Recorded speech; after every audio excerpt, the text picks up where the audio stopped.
Estamos aqui hoje para falar sobre mais um vinho icônico, nessa nossa sessão de Por Trás do Rótulo, né? A gente conta histórias, então vamos contar a história aqui do Barca Velha. E, antes de mais nada, você que já está assistindo aí o vídeo, por favor, ativa o sininho, curta o vídeo, segue o canal, que é muito importante para a gente. Bom, Igor, nós vamos bater um papo hoje sobre o Barca Velha, né? Barca Velha é um vinho, como você falou, icônico, né? É o vinho mais icônico de Portugal e com certeza um dos mais icônicos do mundo, vamos dizer assim, como um todo, né? Então, vamos conhecer um pouco a história, né, Igor? Como é que surgiu o Barca Velha, né? Como é que começou essa história do Barca Velha? O Barca Velha tem uma história muito legal por trás dele, né? Porque, na verdade, ele foi fruto de um sonho de um enólogo, que é o Fernando Nicolau de Almeida, lá nos anos 40, assim, e ele tinha o desejo de fazer um vinho de mesa, que a diferença, né, porque na época só se fazia vinho fortificado, né, o vinho do Porto. O vinho do Porto, naquela região do Douro. Né? Na região do Douro. Ele queria fazer um vinho de mesa e ninguém acreditava que era possível se fazer um vinho de mesa ali, né. E ele estudou inclusive na França também, Bordeaux, Borgonha, e viu técnica de vinificação, isso tudo, e investiu nisso, obviamente amparado pela Dona Ferreirinha, né, que é grande empreendedora da época. Aliás, o vinho tem muita história de empreendedorismo. Sonhos, inovação. Acho que assim, a gente lembra disso aí, né? Que a gente vê hoje um mundo que é um mundo tão de pessoas de empreendimentos, muitos na área de tecnologia, mas assim, muito empreendimento, mas que a gente volta atrás, a gente vê que houveram grandes empreendedores, né? Homens e mulheres. Homens e mulheres. O vinho está cheio de mulheres que mostram. Sim. Isso é uma outra história, a gente pode até fazer um vídeo sobre isso, né? Até uma ideia boa. Mas então, ele estudou e lá para os anos, na época de 50, ele começou, se não me engano, foi 52, foi a primeira vindima que foi Barca Velha mesmo, né? Mas isso aconteceu, assim, através de muito estudo dele. E justamente, assim, quando ele começou a investir nesse vinho, né, trazendo todas essas técnicas que ele foi aprimorando, teve uma época que a Dona Ferreirinha, que não fazia só vinho ali no Douro, né, assim, porque fazia vinho em regiões diferentes de Portugal, ela contratou um francês, que é o Émile Pienaud, uma figura muito emblemática, estudiosa, ele é diretor em Bordeaux e tudo mais, para tentar entender por que os vinhos verdes tintos que eles produziam estavam estourando nos navios quando atravessavam o oceano e tudo mais, né? Então ele foi para Portugal para poder fazer esse estudo e entender, né? Até que no meio de uma degustações dessas, de vinho verde, o Fernando Nicolau de Almeida levou lá o seu Barca Velha, um pouquinho ali escondido, para querer saber a opinião, né, do especialista. E na mesma hora o Émile Pienaud virou para ele e falou: olha, esqueça os vinhos verdes e se dedique a isso aí. Que para ele foi uma grande vitória, uma grande constatação de que ele estava no caminho certo. Os vinhos verdes tintos, né? Sim. Esqueça assim, não é que os vinhos verdes não prestem, não é isso, mas é que ele viu ali algo que era muito diferente. E o Fernando Nicolau de Almeida, assim, é uma figura icônica também, que fez muita história em Portugal, não só dirigiu os vinhos Barca Velha e tudo mais, mas sim, grande vinho do Porto e tudo mais. Ele ficou à frente, que era o enólogo que estava à frente ali da Casa Ferreirinha, né? Inclusive, ele tinha ele é conhecido por ser um grande cheirador, né? O nariz dele era muito aguçado. E tinha uma frase dele que era icônica também, que ele falava assim: o que não cheira bem não pode ser bom. Então, logo de cara, o nariz define muita coisa, né? Mas, então, assim, o vinho surgiu nessa época, né? Agora, falando um pouquinho, né? Se a gente mandar um pouquinho já na questão, que acho que provavelmente você ia querer saber. Eu acho que todo mundo quer saber, né? O porquê do nome Barca Velha, né? Exatamente. Essa é a grande pergunta, porque Portugal tem os nomes realmente bem curiosos, né? Tem uns bem diferentes, né? E aí o nome é por quê? Porque o início do Barca Velha, ele era lá no Quinta do Meão, né? Que é lá no Douro Superior, né? Não sei se o pessoal sabe. Acho que é bom só explicar um pouquinho, né, Igor?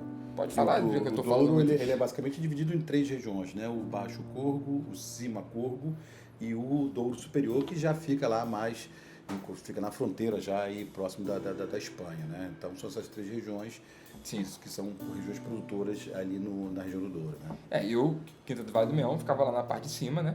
E aí naquela época não tinha estrutura que tem hoje. Não tinha aquelas estradas e vinícolas grandes que tem hoje. Era tudo muito rural, digamos assim, né? E existia uma barca velha que fazia justamente o transporte dos trabalhadores pelo rio, de uma margem para outra, e ficava ali o tempo todo. E era muito próximo ali da Quinta, né? E então essa barca foi substituída depois, com tempo por uma barca nova, porém o nome Barca Velha ficou aí para a eternidade, porque foi o que deu nome ao vinho, uma homenagem à famosa, numa época que realmente era muito diferente de hoje em dia, né? A gente, hoje em dia, também vale ressaltar que os vinhos, né, o vinhedo do Barca Velha não é mais na Quinta do Meão, e sim na Quinta da Leda, né, que foi comprado um pouco depois. Eles fizeram toda essa transição aí. Eu até nesse ponto, eu já percebi que as pessoas às vezes confundem, porque a Quinta da Leda é o nome de um vinho também. Sim, um vinho Quinta da Leda. Quinta da Leda. Mas existe a Quinta da Leda, que é o terreno onde é produzido as uvas. Sim. Hoje é o terreno, ou talvez o vinhedo principal aí da Ferreirinha, né? Da Sograp, né? E da Ferreirinha, no caso. Na verdade, também na Quinta da Leda tem o Monte Calabria, que também dá nome a outro vinho da Ferreirinha, que é o Calabria, né? Então, mas a Quinta da Leda hoje é a quinta, né? Que se produz o Barca Velha. E hoje o Barca Velha, também falando da quinta, na verdade, um ponto importante sobre isso é que os vinhedos, a parcela do vinhedo dedicada ao Barca Velha, na verdade, eles chamam de douro especial, né? É douro especial porque são uvas que ficam destinadas somente a um vinho especial. E esse vinho, ele é vinificado em safras excepcionais e ele fica 8 anos estagiando e sendo degustado e analisado e vendo como é que está sendo a evolução dele. 8 longos anos. E após esses anos todos, eles definem se ele tem qualidade para ser um Barca Velha ou qualidade ele já tem para estar ali, os 8 anos, né? Isso já sabemos que é um grande vinho. Mas para ser um Barca Velha, eles prezam muito com essa questão de ser um vinho de uma qualidade excepcional. Excepcional. Né? Se não for Barca Velha, eles declaram como reserva especial, que também é outro grande vinho da Casa Ferreirinha. Né? É o segundo vinho dele, né? Que é o vinho com os vinhedos, com as uvas do Barca Velha. Então isso é muito legal, porque assim, você não tem Barca Velha todo ano, então, né? Não tem. O que vale também, um ponto interessante, é que depois que teve a mudança do Vale do Meão para a Quinta da Leda, na época do Vale do Meão se produziam mais ou menos de 3 a 4, declaravam-se de 3 a 4 Barca Velhas por década. Isso subiu de 7 a 8 depois que foi para a Quinta da Leda. Tudo bem que vieram também as técnicas todas, isso tudo que aprimorou, mas teve essa mudança também, que não é todo ano que sai Barca Velha, né? Falando mais um pouco, outra curiosidade do Barca Velha é que tiveram 3 enólogos que passaram aí por cara à frente, né?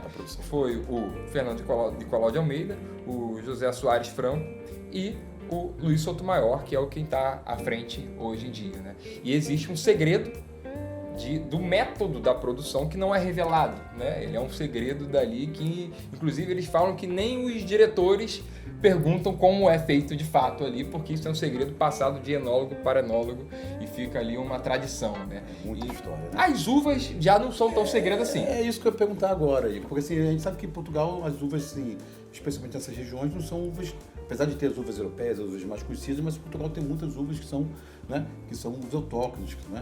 E acho que o Barca Velha ela é um bom exemplo disso, né? Sim. Assim, o Barca Velha é um blend, né? Sim, ele é majoritariamente de tinta roriz, que é a Aragonês no sul, que é o Tempranillo na Espanha, e outros vários nomes na Espanha, né? Mas é o Tempranillo que a gente conhece, é majoritariamente isso, cerca de mais ou menos 50%.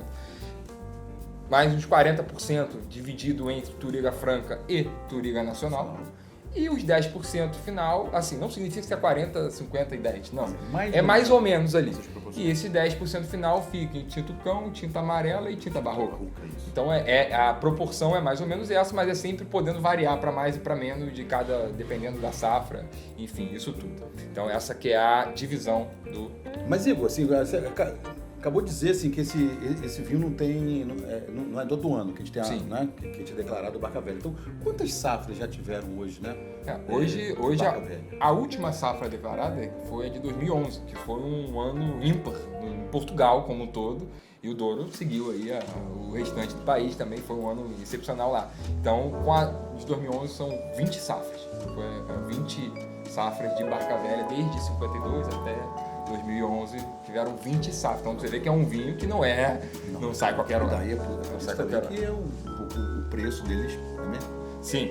reflete naturalmente o preço, porque é um vinho que acaba não tendo uma disponibilidade, né? E como a gente falou, só de estágio são 8 anos ali para ele saber se vai ser ou não vai ser Barca Velha. Então, assim, você imagina, todo o processo que você faz, não pode ser barato um vinho desse, realmente. E assim, a safra de 2008, que por sinal é essa aqui que a gente está, aqui com a garrafa aqui, já tivemos o prazer de degustar, foi a safra que recebeu 100 pontos da revista americana, da Wine Enthusiast.